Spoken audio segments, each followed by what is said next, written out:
well. It's a consistent party of lies with this guy, and it's disturbing that there are so many people willing to defend this instead of saying, yes, this is a problem. They have not taken responsibility. They can set aside our political differences. The White House has literally admitted that the messages are authentic. Who? And that Donald Trump didn't admit Brian this. Hughes, the spokesperson for the National Security Council. Well, the president did it. So there you go. And number two, they have said, we just heard from people that said he did it. They have said they're looking into and trying to figure out how this happened. You know, you raise the issue of patriotism. Yet everything they're doing runs against making America great. Well, it was never great, so I'm not going to say the again part, but making America great.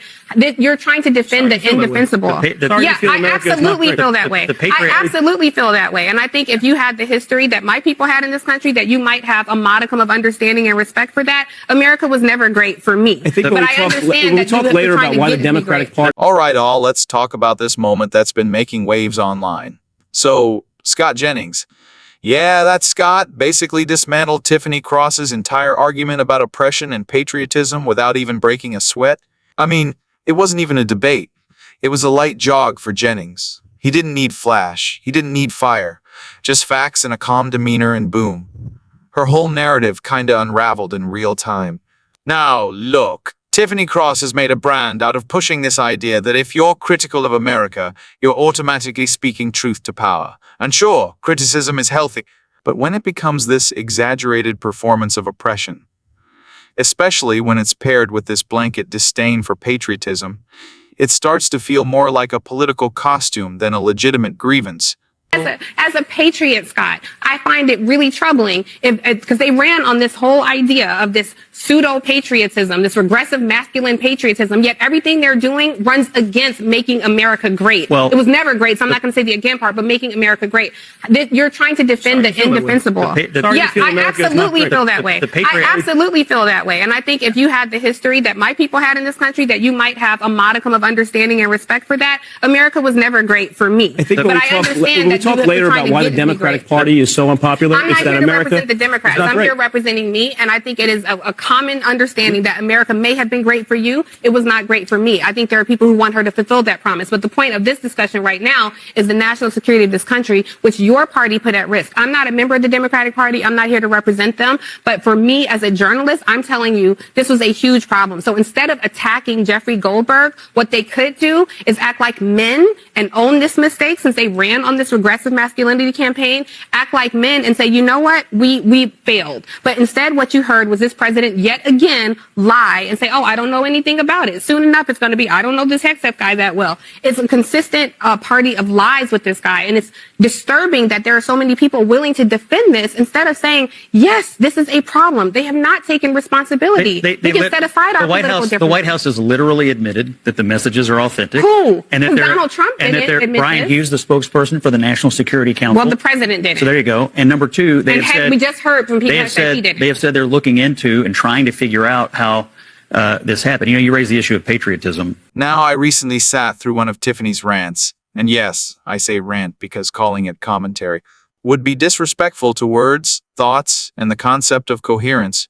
And she delivered a TED Talk titled, Why America Was Never Great and Why That's Somehow Scott Jennings' Fault. Now let's unpack this carefully. Or recklessly, since that seems to be the preferred method of analysis these days. First, Tiffany hits us with the bombshell revelation that America was never great. Bold claim. And I love how she says it like she just cracked the Da Vinci Code while sipping a latte made entirely of moral superiority. America may have been great for you, but it wasn't great for me. The old, your patriotism is oppression and drag argument. Classic, because if someone disagrees with you, it's obviously because they don't have the history your people had, which is an eloquent way of saying, I'm right and you're colonizing my feelings. Then she tells us the Republican Party ran on regressive masculine patriotism. Now listen, I don't know what regressive masculinity is, but it sounds like a CrossFit class where everyone's lifting the Constitution and crying about toxic dads. Act like men, she demands, ironically while dragging men for acting like men. Pick a lane, Tiffany. Either masculinity is the problem, or it's the solution. But you can't use it as both a weapon and a punchline. And when confronted with questions about her party affiliation, I'm not here to represent the Democrats. Oh, okay. So you just accidentally stumbled into all their talking points like a tourist at a DNC gift shop. Got it. Also, a quick moment of silence for Jeffrey Goldberg, who got randomly mentioned like a literary camo. Apparently, the real national security threat is not classified documents, but mean tweets and masculine energy.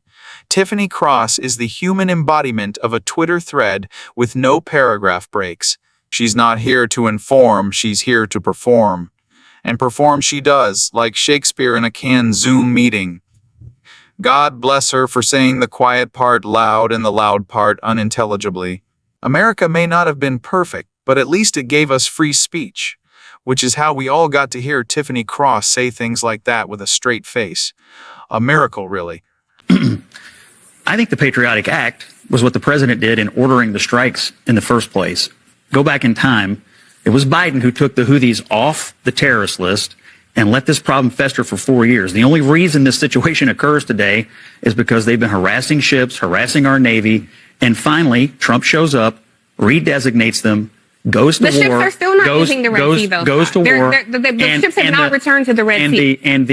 And the strike and the military precision at which it was carried out was incredible. So what we have here, you raise the issue of patriotism. The Patriotic Act is for the commander-in-chief to do the right thing, which he did in ordering the strike in the first. All right, let's talk about this Scott Jennings clip that just dropped like a tactical truth bomb. So Jennings jumps in with zero hesitation and basically lays out a timeline that's got more clarity than the White House press briefings all year. He's talking about Biden removing the Houthis from the terrorist list. Yeah, remember that. Like giving your loudest neighbor a key to your house and acting shocked when your snacks start disappearing. Let the problem fester, he says. And let's be real, festering is exactly the word. It's not like the Houthis chilled out and started a book club.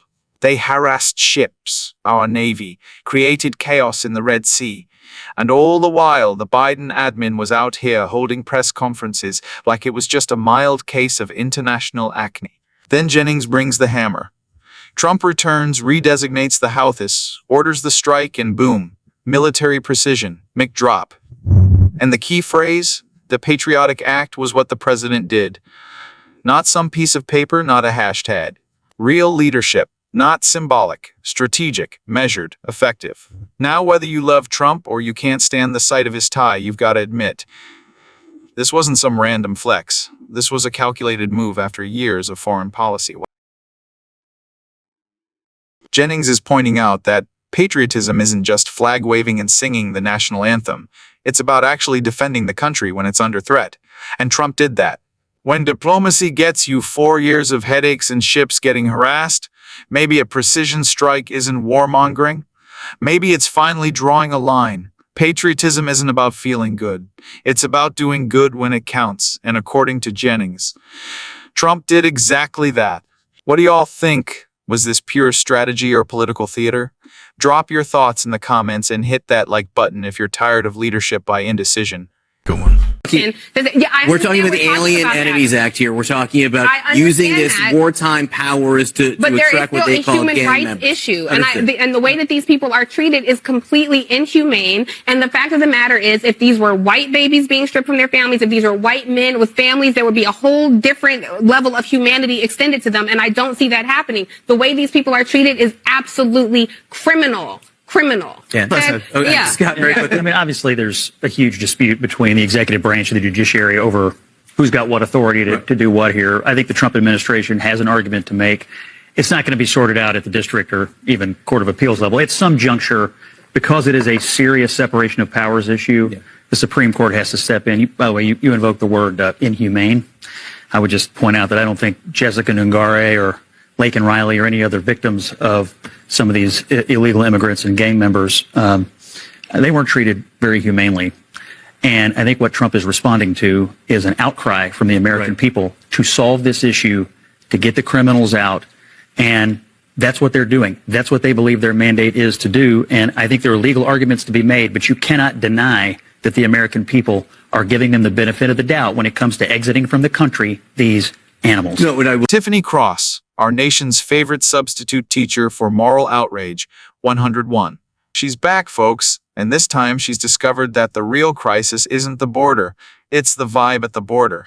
So in her latest monologue, because let's not pretend this was a debate, Tiffany dives into the Alien Enemies Act like she just skimmed the Wikipedia page 5 minutes before air and declared, "Yep, this is my personality now."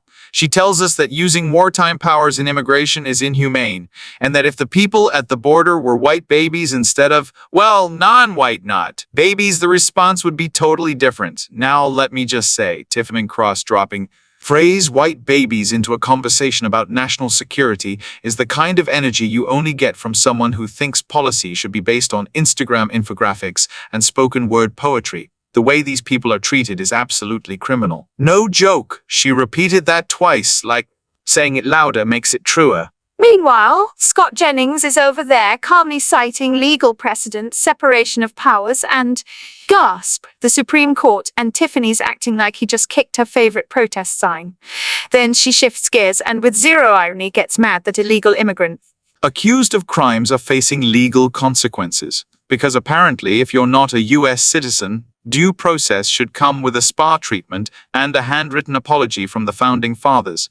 And when Jennings brings up actual victims, Jessica Nungaray, Laken Riley, Tiffany completely shrugs it off, as if mentioning innocent lives lost is somehow off topic in a conversation about law enforcement. Because see, those victims don't fit the narrative, so naturally, they get filed under uncomfortable truths and shoved off the teleprompter. In summary, Tiffany Cross is like a political blender, with the lid off, loud, messy, and somehow manages to get social justice all over the ceiling without actually solving anything. She doesn't debate, she emotes. Her platform is less meet the press and more feel the feelings. If feelings were foreign policy, Tiffany's were foreign policy, Tiffany Cross would already be Secretary of State. This segment brought to you by Logic, because someone has to do the heavy lifting. Anyway, let me know what you think. Like, share, and subscribe if you haven't already. Drop a comment below. I'd love to hear your thoughts. It helps us, it helps us, it helps us, it helps the mission, and it helps bring honest conversation to the table.